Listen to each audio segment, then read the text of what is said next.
Olá, meus amigos! Olá, minhas amigas! Chegamos à hora para a gente trabalhar a parte dos recursos. Viu como fica legal, gente, essa metodologia de trabalhar capítulo a capítulo, né? Vamos aqui, mais uma vez, aqui o capítulo, passar direto, rapidão isso aqui para vocês. Olha só, então nós estamos estudando agora dos recursos. Professor, dos recursos, sim, né? É claro que esse assunto dos recursos obrigatoriamente tem que fazer parte do procedimento disciplinar. Por quê? Porque nesse capítulo aqui tratou das disposições gerais, quando utiliza a sindicância, quando utiliza processo administrativo, falamos da sindicância, falamos do processo administrativo, falamos do processo sumário aí do abandono de cargo, não é isso? Por inassiduidade, abandono de cargos. E agora o seguinte, a gente vai falar dos recursos. Recursos é diferente de revisão. Revisão vai ser a aula que nós vamos gravar em seguida. Mas sobre o recurso, eu quero bater um papo com vocês. Gente, recurso significa duplo grau de jurisdição. O que é isso? Você tem o direito de recorrer das decisões. Se você, por exemplo, for no judiciário e você tiver uma sentença desfavorável e você não concordar com a sentença do juiz, você pode recorrer, não é isso? E claro que esse é um direito, uma garantia fundamental consagrada pela Constituição, inclusive está lá no artigo 5º da Constituição, que você tem um duplo grau de jurisdição. Nesse sentido, na esfera administrativa, também é assegurado o seu direito de recurso. Então, vamos lá. Primeira informação importante para a sua prova é que você deve saber o seguinte nesse exato momento, que é permitido, é aceito e é garantido o seu direito de recurso. Professor, como assim? Você sofreu lá uma penalidade no processo administrativo? Você não concorda, você está inconformado com essa decisão? Você acha que você foi perseguido pelo presidente da comissão, que ele era um cara que não era, que ele estava te perseguindo, enfim, por algum motivo você discorda daquela decisão. E o que você vai fazer? Você tem um direito de quê? De você recorrer, de você ter um recurso, uma nova avaliação dessa decisão, ok? E claro que a legislação aqui, ela vem detalhar essa sua situação de recurso. Artigo 312. Caberá recurso por uma única vez da decisão que aplicar penalidade. Pronto. Então é o seguinte, você foi punido, você recebeu a penalidade. Quantas vezes você pode recorrer? Você pode utilizar o recurso apenas uma vez. Salvo engano, preparando essa aula, eu já vi uma questão sobre isso. Ele falou que você poderia recorrer até 2 vezes. Está errado, é apenas uma vez, isso que está previsto no artigo 312. Parágrafo 1º. Muito importante o parágrafo 1º, porque o parágrafo 1º vai dizer o seguinte, o prazo. No direito tem uma expressão no direito que eu utilizo muito. O direito não acolhe aquele que dorme. O direito não acolhe aquele que dorme. Então você tem o prazo para você recorrer, para você impetrar o recurso da decisão que você acha que você foi desfavorecido, que você está inconformado. E banca gosta muito de prazo. O prazo está aqui, é de 30 dias.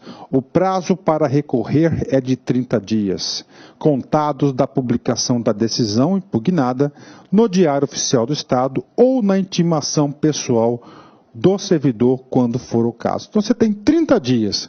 Passou o prazo, dançou, cara. O direito não acolhe aquele que dorme. Então você sempre tem que estar vigilante em relação aos prazos. Do recurso deverá constar, além do nome e qualificação do recorrente, a exposição das razões de inconformismo. Ou seja, você tem que informar no recurso quais foram os motivos que motivaram esse recurso e por que você está tão inconformado com essa decisão. Então, obrigatoriamente, tem que constar aí os motivos do inconformismo. Claro, isso faz sentido. Parágrafo 3º. O recurso será apresentado à autoridade que aplicou a pena, que terá o prazo de 10 dias para motivadamente manter a sua decisão ou reformá-la. Ou seja, vamos aqui comigo. Você sabe que é o tal da autoridade competente que julga, né? Não é isso? A autoridade. Então esse cara aqui aplicou uma pena X ao sujeito. Esse cara que não conforma com essa pena X, ele vem aqui, faz um recurso. A autoridade competente ele tem a obrigação de avaliar o recurso em 10 dias. E ele vai fazer o seguinte, ou ele vai manter a decisão ou ele vai reformá-la. Então esse é o procedimento, professor. Mas é o seguinte, esse cara aqui, para chegar a reformular, ele vai ter que passar para o superior dele. Esse chefe aqui vai fazer o reexame necessário da decisão dele para depois aplicar aqui. Professor, mas está muito confuso isso, vamos ler aqui. Professor, vou pagar aqui, mantida a decisão ou reformada parcialmente, será imediatamente encaminhada a reexame pelo superior hierárquico. Ok, professor, então, faz sentido, o cara que aplicou a pena, ele não terá a última voz, a última decisão do recurso, é claro. Então é o seguinte, o cara foi lá, recebeu uma pena. Ele está inconformado, ele entrou com recurso no prazo, ele vai protocolar a pessoa que aplicou a pena. A pessoa que aplicou a pena vai analisar o recurso dele, quais foram os motivos que está tão conformado, e depois ele não vai tomar decisão, não. Vai passar por um reexame necessário do seu chefe, uma outra pessoa, para ter uma outra perspectiva sobre o assunto. Então é o superior hierárquico que vai tomar essa decisão. Isso aí é chamado de reexame, tá? O parágrafo 5º diz o seguinte: o recurso será apreciado pela autoridade competente, ainda que incorretamente denominado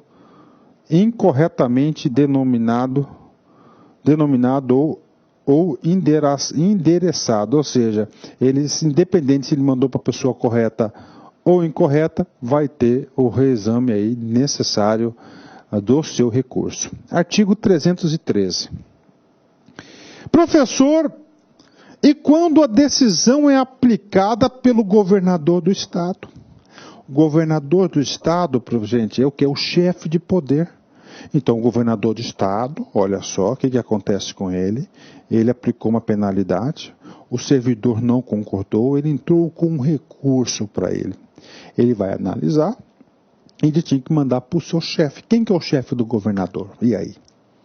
Não tem chefe, então o recurso não cabe ao governador, porque o governador ele é o chefe de poder. Nesse caso, o legislador sabiamente criou um instituto. Está muito utilizado já no direito, que é chamado caberá pedido de reconsideração. Então, o governador, ele tem, não é recurso para o governador. Qual que é o nome do instituto? É pedido de reconsideração. Por favor, não entre na pegadinha do concurso, né, gente? Então, recurso é por abaixo do governador. Chegou no governador por quê? Porque não tem como mandar para o reexame necessário. Ele já é o chefe de poder, que não poderá ser renovado, ele só pode fazer um pedido de reconsideração ao governador, de decisão tomada pelo governador, em uma única instância, olha, única instante, não tem o reexame, pelo prazo de 30 dias. Está aí para vocês aí, né? E o 314 diz o seguinte: os recursos que trata esta lei complementar não têm um efeito suspensivo. Os que forem providos darão lugar às retificações necessárias, retroagindo seus efeitos à data do ato punitivo. Professor, eu não entendi esse sujeito, professor. O que é isso, professor? Eu não entendi esse sujeito. É o seguinte, cara. Você foi demitido. A bem do serviço público, você ficou inconformado, você entrou com recurso. O que é o efeito suspensivo? O efeito suspensivo é aquele efeito que diz o seguinte: enquanto o recurso não for provido, ou seja, analisado, ter a decisão final do recurso, suspende os efeitos do ato negativo. Então não tem efeito suspensivo, você continua demitido. O que está dizendo o 314? Por aventura o recurso foi aceito. Se o recurso foi aceito, ele vai retroagir, fazendo todas as correções até a data do seu ato punitivo. Agora, o importante do 314 é o aluno ir para a prova sabendo que os recursos não têm efeito suspensivo. Isso é importante, não tem efeito suspensivo, né? Acabou, professor, acabou. Aula curta, é isso mesmo.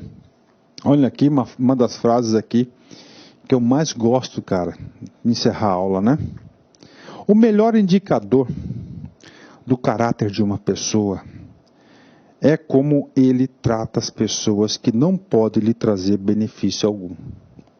O melhor indicador do caráter de uma pessoa é como ele trata as pessoas que não podem lhe trazer benefício algum, ou seja, como ele trata as pessoas realmente de coração, né? Tá certo, meus amigos? Estamos finalizando aí nosso grande curso do Estatuto do Servidor Público do Estado de São Paulo, né? Forte abraço, fique com Deus e até a próxima, se Deus quiser. Tchau, tchau.